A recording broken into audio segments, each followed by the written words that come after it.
देखिए, शिव शक्ति तो साथ ही चलते हैं भाई जी। तो अगर शक्ति की आराधना कर रहे हैं तो शिव की शक्ति भी कर सकते हैं। किसी भी उसमें कोई भगवान से भेदभाव नहीं है। आप पूजन किसी के भी कर सकते हैं। हर भगवान, हर देवता हर उचित देने में सक्षम है। आप हनुमान जी की पूजा कर रहे हैं, दुर्गा जी की पूजा कर रहे हैं, आप शंकर भगवान की पूजा कर रहे हैं, विष्णु भगवान पूजा कर रहे हैं, कोई साईं बाबा का भी कर रहा है, तो उद्देश्य तो सबका एक ही है। अब देखिए, शिव शक्ति तो साथ ही चलते हैं भाई जी। तो अगर शक्ति की आराधना कर रहे हैं तो शिव की शक्ति भी कर सकते हैं। किसी भी उसमें कोई भगवान से भेदभाव नहीं है। आप पूजन किसी के भी कर सकते हैं। हर भगवान, हर देवता हर उचित देने में सक्षम है। अब आप ऐसे समझिए कि जैसे हम कोई व्यक्ति पढ़ाई किया मेडिकल का, किसी ने पढ़ाई किया इंजीनियरिंग का, किसी ने पढ़ाई किया आर्ट साइड से पढ़ा अपना, और किसी ने कॉमर्स पढ़ा, लेकिन सबको बाद में सबकी यही होता है कि आपको धनार्जन करना है, समाज में नाम करना है और परिवार पोषण करना है।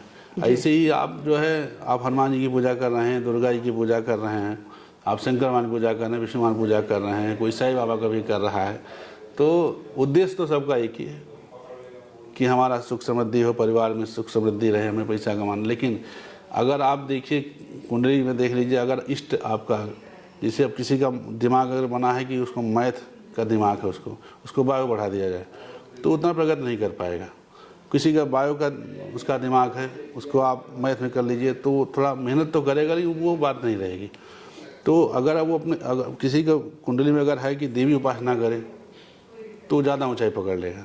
किसी में शंकर भगवान की आराधना करने से है, तो ये तो कुंडली से तय होता है। अच्छा, ये बताइए कि इसे सबसे बड़ा प्रश्न ये है कि इसे आपने कहा कि इष्ट सबके जो हैं वो अपने इष्ट के अनुसार काम करते हैं, तो उसका लाभ मिलता है। बिल्कुल। लेकिन एक सबसे बड़ी चीज़ देखने में ये आई है कि क्या इस नवरात्रि में कोई विशेष मुहूर्त और योग भी बनते हैं? जैसे सर्वार्थ सिद्ध योग, ऐसे बहुत से योग होते हैं, तो क्या इस नवरात्रि में भी ऐसे योग बन रहे हैं? योग तो बनते ही हैं जी।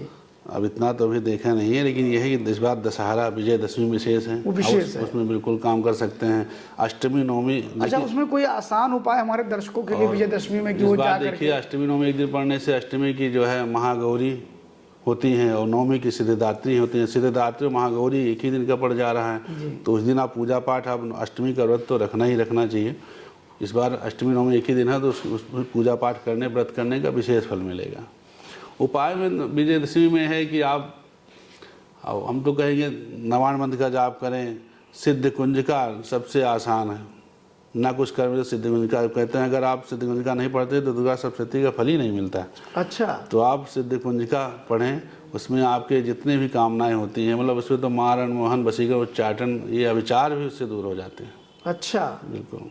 मतलब वहाँ वो सारी चीज़ें ठीक हो जाती हैं। मारणम, मोहनम, वशम, स्तंभनोच्चाटनादिकम, ये अविचार तक के दूर हो जाते हैं। अब आपकी इच्छाएं उसमें पूर्ण होती हैं। मतलब सिद्ध कुंजिका स्त्रोत का अगर पाठ करता है हमारा कोई भी व्यक्ति और दशहरे के दिन, तो उसको लाभ मिलेगा। और अगर पूरे 9 दिन करता है और अपने जीवन में परमानेंट अगर ढालता है इसको, तो उसका बहुत लाभ मिलेगा। तो सिद्ध कुंजिका स्त्रोत के लिए अगर करने से जल्दी आपको अगर समय नहीं है तो आप सिद्ध कुंजिका का 2 पाठ 5 पाठ कर देते हैं, तो उसको नित्य उसमें करना चाहिए, नित्य करना चाहिए। बिल्कुल। तो इसका उसको लाभ मिलेगा, अच्छा फल मिलेगा, बिल्कुल। बाकी कुछ हमारे दर्शकों को आप नवरात्र के लिए कुछ विशेष रूप से बताना चाहते हैं? नवरात्र विशेष यही भाई, माता जी जो है कहती हैं, एक वाहम जगत द्वितीय का महापरा। देखिए, केवल गीता में भगवान कृष्ण ने कहा, सर्वधर्मान परित्यज्य माम एकम शरणम व्रज अहम ताम स्वरूपाभ्यो शुचिच्छाम मा शुचा। मतलब आप सब कुछ छोड़ के हमारे शरण में आ जाइए, हम आपको मुक्ति प्रदान कर देंगे। या तो गीता में भगवान श्री कृष्ण ने कहा, या तो दुर्गा जी ने कहा, एक हम जगत तेते द्वितीय का महापरा, हम ही हैं इस संसार में, दूसरा कोई है ही नहीं है। देवी भागवत में कहती हैं, खलविदम मेवाहम सर्वम खलविदमेवाहम नानदस्ति सनातना। जब भगवान विष्णु, जब प्रलय का समय था और वो बट पत्र पे जो है बच्चे बालक रूप में लेटे हुए थे, तो सोच रहे थे कि हमको बालक रूप में कैसे हम उत्पन्न हो गए। तो उस समय आकाशवाणी हुई कि हम ही सनातन हैं, वो दूसरा नहीं है। तो भगवान ने भाई उनकी दर्शन, माता जी ने चतुर्भुज रूप में उनको दर्शन दिया। तो श्री कृष्ण भगवान माता ने ही जो है कहा कि हम ही हैं। तो अगर हम माता की पूजा किया जाएगा, अच्छा कुपुत्रो जायत क्वचिदपि कुमाता न भूत्, पुत्र कुपुत्र हो सकते हैं, माता हमेशा दयालु होती है, वो कल्याण ही करती है, आप जितना भी कर सकें। और विशेष ध्यान ये रखना है भाई, जो सक्षम है वो नवरात्र का व्रत 9 दिन का करें, फिर 10वीं में पारण करें। ये नहीं कि नवमी, इस बार अष्टमी नवमी एक ही दिन है और नवमी ना भी होता एक दिन, तब भी 9वीं का व्रत बहुत ज़रूरी है, 10वीं में पारण करें। अब जो लोग 2 रात का ही व्रत रखते हैं, युग्म रात का व्रत रखते हैं, शुरुआत में रखते हैं, अंत में रखते हैं, तो वो लोग भी ये होता है कि 2 दिन तो व्रत रखते हैं, बीच में लहसुन प्याज खा लेते हैं, ब्रह्मचर्य में नहीं रहते हैं, तो उसका फल उतना नहीं मिल पाएगा। अगर आपको भाई शुरुआत और अंत में रखते हैं तब भी आपको समझिए नवरात्र व्रत चल रहा है आपका, तो आप उस बीच में भी आप संयम में रहें। नवरात्र व्रत में वही होता है कि अगर आप खान पान ही नहीं रहता है, आपका संयम विचारों का भी होना चाहिए। हमारा मनसा वाचा कर्मणा शुद्धियाँ होती हैं, अगर आप मन से भी कुछ सोच लेते हैं तो समझिए अशुद्धि हो गई। वाणी से अगर आप कुछ बोल देते हैं तो अशुद्धि हो गई, कर्म से तो अशुद्धि हुई जाती है। और कर्मण्येवाधिकारस्ते मा फलेषु कदाचन, कर्म ही सब कुछ है। अभी एक दर्शकों के हमारे मन में एक प्रश्न लगभग लोगों के आ जाता है कि जब वो नवरात्रि का व्रत रहते हैं, बहुत लोगों के यहाँ कन्या की व्यवस्था नहीं होती और कन्या पूजन विशेष बताया गया है, कन्या पूजन का बड़ा महत्व है। हाँ। तो गुरुजी मान लीजिए किसी के पास कन्याएं नहीं हैं और उनके घर में लोग नहीं आते हैं, किन्हीं कारणवश बुलाते भी नहीं हैं कि भाई हमारे यहाँ चलिए संतान नहीं है, तुम कैसे बुलाएं, और कभी कभी लोगों को मिलती नहीं है कन्याएं उस उम्र की। तो ऐसे में जिनके पास कन्या खिलाने का कोई उपाय ना सूझ रहा हो तो वो क्या कर सकते हैं, उसके लिए क्या विकल्प है हमारे सनातन धर्म में और खासतौर पर ये नवरात्रि में? ये कन्या पूजन तो बहुत महत्वपूर्ण विषय है भाई जी। तो इसमें सामान्यतः तो यही होता है कि 9 दिन व्रत रहते हैं, 9वीं के दिन हवन करते हैं और जो है कन्या का पूजन करते हैं, उनको खिलाते हैं, वस्त्र वगैरह देते हैं। तो इसमें केवल 1 दिन का ही नहीं है, आपके पास अगर व्यवस्था हो तो आप प्रतिदिन कन्या का पूजन करें, उनको खिलावें। और इसमें विशेष ध्यान रखना है कि 10 साल से बड़ी कन्या नहीं होनी चाहिए। 1 साल से छोड़ करके 2 साल से शुरू होता है और 10 साल तक की कन्याएं होनी चाहिए।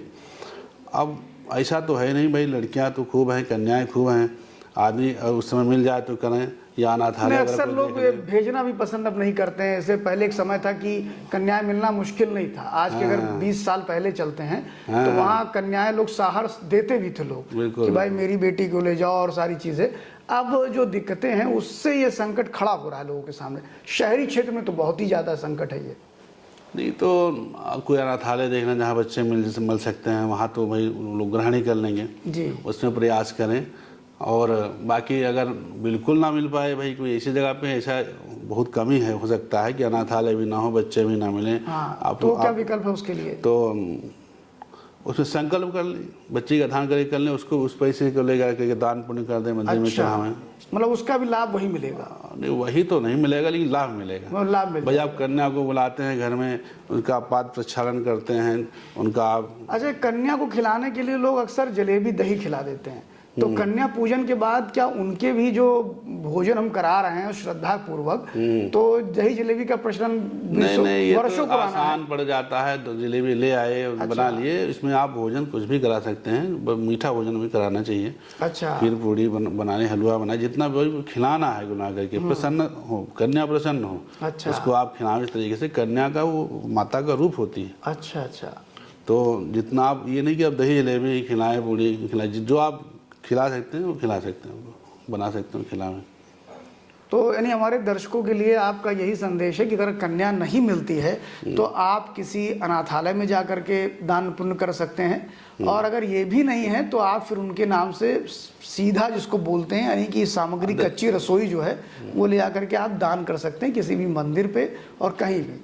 तो अभी जैसा कि नवरात्रि स्पेशल को लेकर के लाइव यूपी न्यूज़ 24 में हमारे साथ जुड़े रहे हमारे साथ हमारे मेहमान और विशेष मेहमान एस्ट्रोलॉजर राजीव पांडे जी, और उन्होंने काफ़ी कुछ चीज़ें बताई कि नवरात्रि का प्रारंभ हम कब से कर रहे हैं, उसका पारण कैसे करना चाहिए, और सबसे बड़ी भ्रांतियां जो होती है कि लोग अपने नवरात्रि के समय में गृह प्रवेश करते हैं, इसके अलावा मुंडन करते हैं। ये बहुत विशेष बात थी जो आपने हमें बताया, और इसके बाद ऐसे ही बहुत से विषयों पर हमारा ध्यान आकर्षित किया, हमारे दर्शकों को बताया। इसके लिए बहुत बहुत धन्यवाद। राजू पांडे जी, और अभी आगे भी हम ऐसे बहुत से मुद्दे पर आपसे बातचीत करते रहेंगे। और अगर हम बातचीत करते रहेंगे, इसी के साथ हमारे इस कार्यक्रम को अगर आपको अच्छा लगा है तो आप लाइक करिए, साथ में कमेंट बॉक्स में भी जाइए, और ऐसे ही वीडियो देखने के लिए बने रहिए लाइव यूपी न्यूज़ 24 के साथ। धन्यवाद।